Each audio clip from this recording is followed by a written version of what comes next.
All right, all right. Welcome to the pregame show here on the Six Rings King Show. What's up, Danny? How we doing, Jess? How you doing? Look who showed up to the party. All right, we'll let you in now, man. You let me in earlier today. We'll let you in, Manny Chang, doing the pregame show with us. Well, postgame show with us. What's going on, man? Not much, man. Apparently, there was a one-sided team on the field today, and man, Nah. if you thought, listen, I truly feel like this game was more about what's going wrong with Florida State than Miami because we all felt confident with Miami, but my goodness, Florida State has lots of work to do. Yeah. I mean, it was ugly yet beautiful at the same time. So that was good to see. I mean, over 500 yards of total offense, which is a beautiful thing. Um, Held FSU to under 350 yards more or less, and that was great at the end there on that fourth and goal stop. That's listen, I know the game's out of hand by that point, right? Obviously, but it was nice to see a lot of the backup guys, second and third stringers, come in and make a big stop there at the end of the game and kind of gave them a little bit of confidence for those guys coming in, maybe to have to play some minutes later on down the road. So I like that. I like to see that. What can we say about De'Aaron King? 29 of 40, 267 yards in the air with 2 touchdowns, almost 200 yards on the ground. Running game looked a lot better today. I think just looked better. Run blocking scheme was a lot better. So I was excited, Danny. Yeah, I was too, and I think we saw a little bit of everything tonight. We saw a lot of the running game. We saw Don Chaney get some playing time. We saw Knighton run well. We saw Harris run well, and we really saw everything kind of come together. When I was watching this game, I was thinking that Brevin Jordan could be another wide receiver. Basically, he doesn't fit that tight end mold where you just find him in the red zone. He spreads the field and he's able to make big plays. He's almost like another wide receiver out there for sure. Yeah, that was fun to see. And I mean, Manny, I know that you're not the biggest Canes guy, man, but I know that. Listen, all that boring stuff. There was nothing boring about this game. I mean, the offense came to play. All right, they scored their points. Defense held up. They had a couple drives where um, it looked like FSU was going to score some points, and Bubba Bolden made a really nice play at the towards I guess it was third and goal. I don't remember third and goal. I think it was on a tip pass, and Al Blades came up with the pick, so that was big too. I mean, Kings did what they had to do, and more, and more. What's up, Paul? Talk to me, man. Well, Manny, what do you think? Yeah, no, just real quick. I meant boring as obviously I'm not a fan of either team. So when you think what are the top college rivalry games, this is definitely one of them, especially if it's on prime time. You want to get something more exciting. Of course, if you're a Canes fan and you already scored 30 plus points and you saw Florida State wasn't doing anything on offense besides the first drive, Blackman hasn't changed. He's not very well. He doesn't feel the pocket very well. And just Florida State's offense just looked all over the place. Like it looked like they definitely missed their coach. I don't know how long he's been out.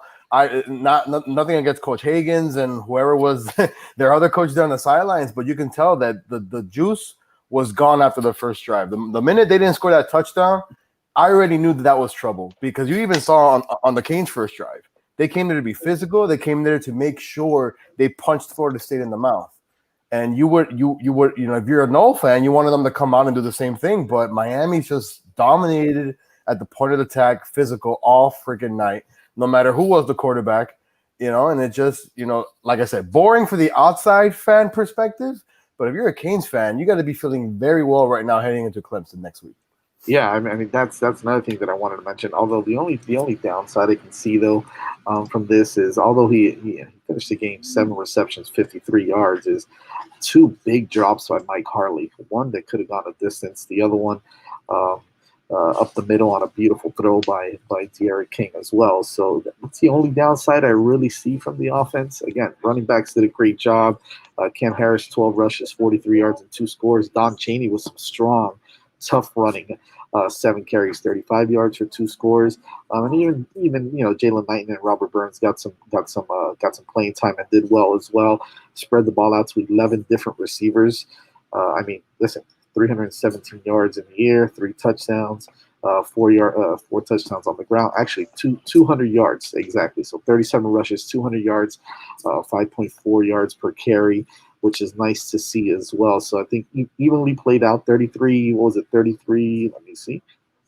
40, yeah, 47, 48 pass attempts, and then 37 rush attempts. So pretty balanced attack as well. And I mean, it was great to see. Paul, talk to me, man. What did you see? Are you drinking, bro? Are you drinking that Biscayne brew? I should be. I have some in my fridge actually. I don't know why I didn't bring it out.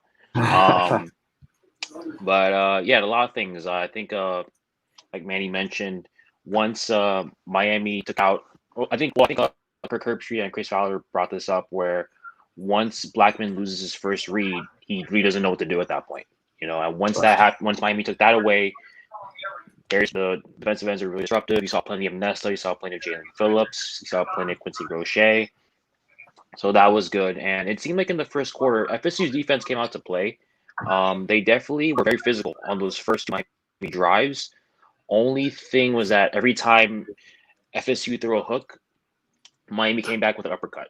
It seemed like they could not stop Miami on third and down. I think after the first quarter, I think Miami was 5 for 7 on third down, and then they even completed both of their fourth down conversions. We didn't even see Lou Headley tonight, other than him holding the ball for Dallas some extra points.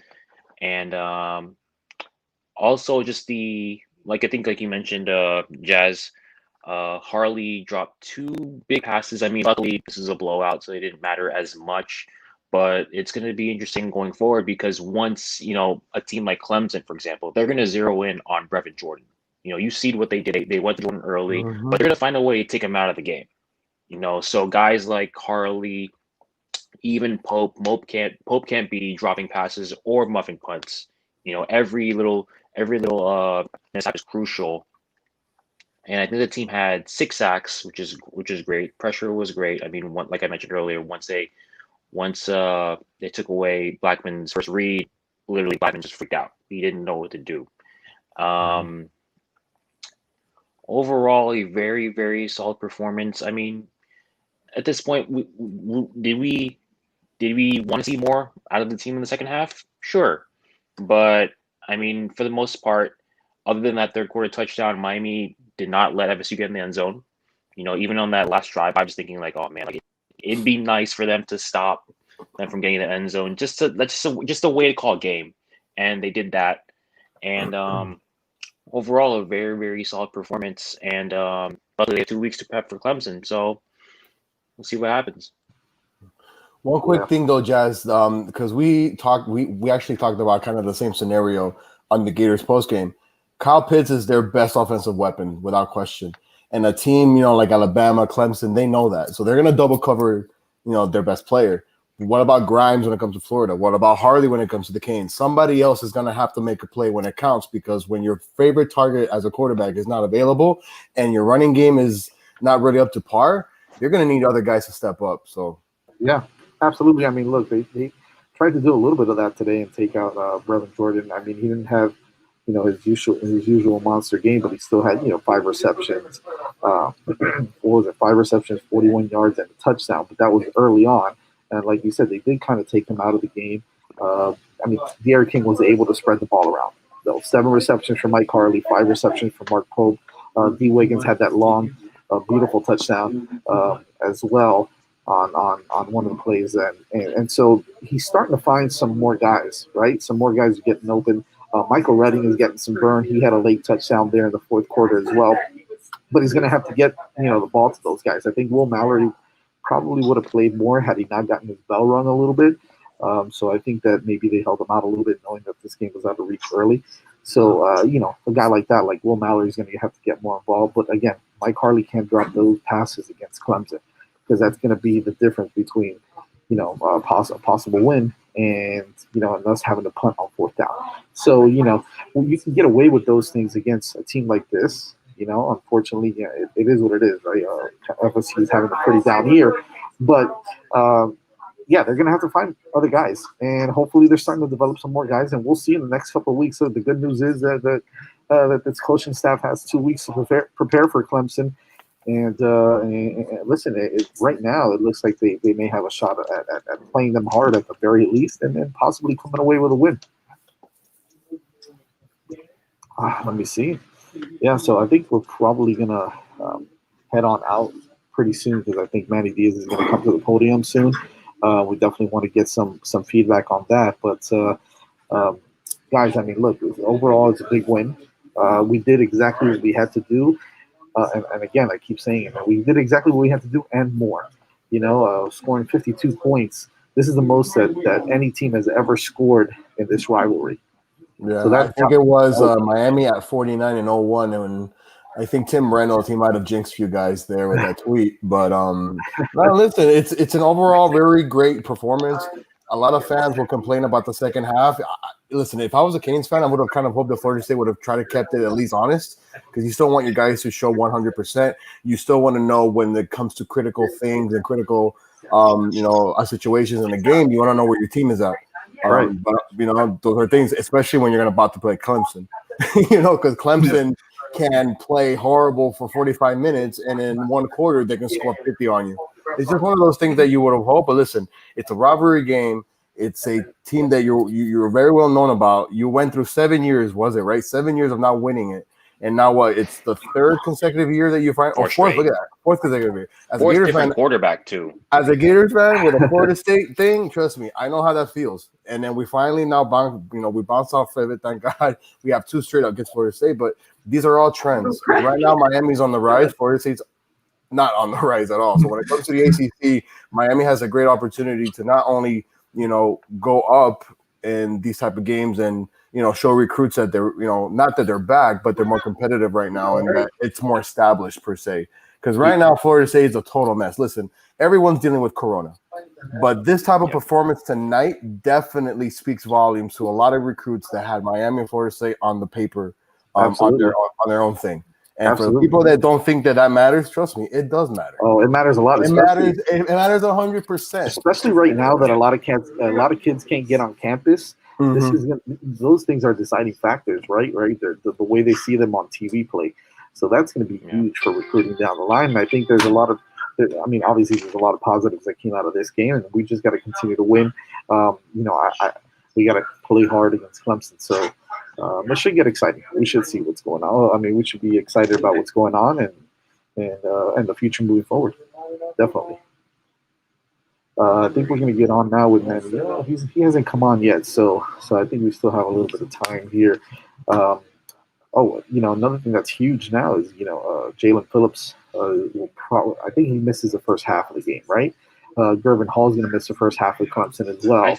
I think Phillips was unsportsmanlike conduct though, and I think Hall missed it because it was targeting. So, yes, exactly. Yeah, so if it's targeting, you missed a half. If it's just 2 unsportsmanlike, you're just disqualified for that particular game. Gotcha. So we will have Phillips. So that's good. Gervin Hall will miss the first half. So that's listen, that's a big blow. But at the same time, look at what Bubba Bolden is doing out there, man. He's the real deal. He's one of the top safeties. You know what? I was very impressed because he was covering guys in the slot. He was covering guys in the open field in the back end, and he was always in the box as well. So if you can kind of get a guy like that who could be versatile, slash linebacker, safety, that's going to be huge against Clemson. Because at least that you can count on him at least to make those one-on-one tackles, especially when you're going to be facing Travis. Etienne. There you go, Etienne. And we know the size of his thighs are like Jesus, like bulldozers. But to have that type of safety that you can count on in the back end and it could cover one-on-one and play zone and play in the box, that's just value. Oh yeah. Hey, I feel like he played better last. No, I think he played better this game than last game. And last week he won ACC defensive back or safety of the week. He might win it. He was better in coverage because I feel like he was in more man switch situations. I feel like he played even better in coverage this week than last week. Even should be exciting. Listen, I'm going to get off, guys. You guys can keep going here. I definitely want to hear what Coach Manny Diaz and the rest of the team is going to say.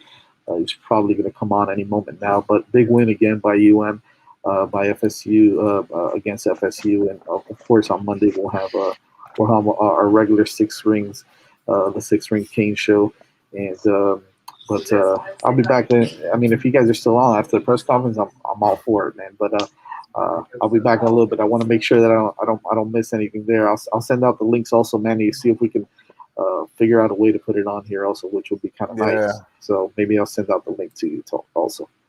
All right, fellas. I'll see you guys in a little bit. All right, I'll Take care. see you. Later. All right.